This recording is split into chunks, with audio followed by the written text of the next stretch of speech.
Deep in a sun-dappled forest, beside a sparkling stream, lived a little turtle named Tycho. Tycho wasn't just any turtle. He had a shell that shimmered with all the colors of a rainbow and a heart full of curiosity. Every morning he would watch the butterflies dance and listen to the birds sing, and he'd wonder, what's beyond my little corner of the world? One sunny morning, Tycho decided today was the day for an adventure. He packed his favorite shiny pebble and a juicy strawberry into a tiny leaf bundle, tied it to his shell, and took his first brave step onto the winding forest path. He hummed a little tune as he waddled along, his rainbow shell glistening in the sunlight. "Adventure, here I come," he chirped to himself. He hadn't gone far when he heard a tiny, squeaky voice. "Help, oh, help me." Tycho followed the sound and found a little field mouse named Squeaky, whose tail was tangled in a thorny vine. "Oh dear," Tycho said. "Don't you worry, I'll get you out of there." He carefully used his strong beak to snip the vine, and with a pop, Squeaky's tail was free. "Oh, thank you, Squeaky exclaimed, doing a happy little dance. "You're Tycho the Rainbow Turtle, aren't you? I've heard stories about you. Where are you going?" Tycho puffed out his chest proudly. "I'm on a grand adventure to see what's beyond the forest." Squeaky's eyes widened. "An adventure? That sounds amazing. Can I come with you? I know all the best shortcuts and where to find the sweetest berries." Tycho was delighted. Of course, the more the merrier. So Tycho the turtle and Squeaky the mouse set off together. Squeaky scampered ahead, his little nose twitching, leading Tycho through secret passages under mushroom caps and over bridges made of fallen logs. They shared Tycho's strawberry, which tasted even sweeter with a new friend.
"It's not just about speed, Flopsy," he said wisely. "It's about timing. Bend your knees, take a deep breath, and push off with all your might." They cheered for her with every attempt. "You can do it," squeaked Squeaky a little higher. Encouraged Tycho Flopsy tried again and again. She stumbled, she wobbled, but she didn't give up. Finally, with one mighty push, she soared through the air, clearing the tallest daisy in the field. She landed gracefully, her face beaming with joy. "I did it. I really did it." "Thank you, Tycho. Thank you, Squeaky." Flopsy. was so grateful she wanted to join their adventure too. "I know the way to Whispering Falls," she said excitedly.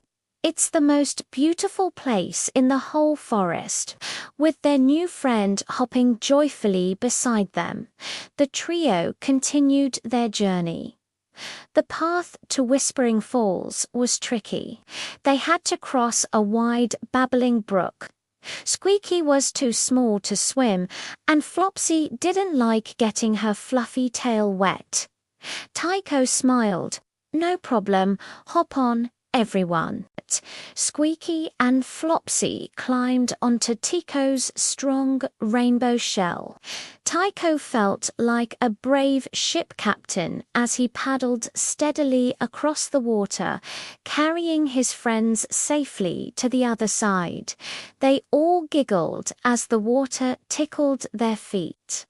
On the other side, they met a wise old owl named Professor Hoot, who was perched on a branch, reading a book made of leaves. "Well, well, what have we here?" he hooted softly. "A turtle, a mouse, and a bunny on an adventure. How splendid!" Professor Hoot was known for his riddles. "To pass through my part of the woods," he said, his big eyes twinkling, "you must answer my riddle. What has a shell but is not a nut, and travels the world one steady foot at a time?" Squeaky and Flopsy looked puzzled, but Tycho giggled. "That's me," he exclaimed. A turtle Professor Hoot chuckled. "Correct. You are a clever group. The path to Whispering Falls is just ahead."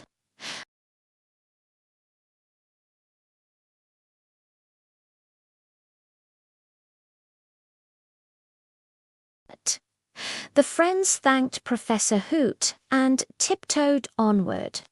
Soon they heard a loud grumph coming from a large bush laden with ripe blueberries. A grumpy-looking badger with crossed arms stood in front of it. "And where do you think you're going?" he growled. "This is my berry patch." Tycho stepped forward bravely. "We don't want your berries, sir. We're just trying to get to Whispering Falls." But "Everyone always wants my berries." Squeaky, ever the clever one, noticed that Barnaby's paw was wrapped in a leaf. "Did you hurt yourself, Mr. Barnaby?" he asked kindly. Barnaby looked surprised. "Stubbed my paw on a rock," he muttered, looking away. "Now it's hard to pick my berries." Flopsy had an idea. "We can help you," she offered.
Before them was Whispering Falls, Water cascaded down mossy rocks into a crystal-clear pool, shimmering with sunlight.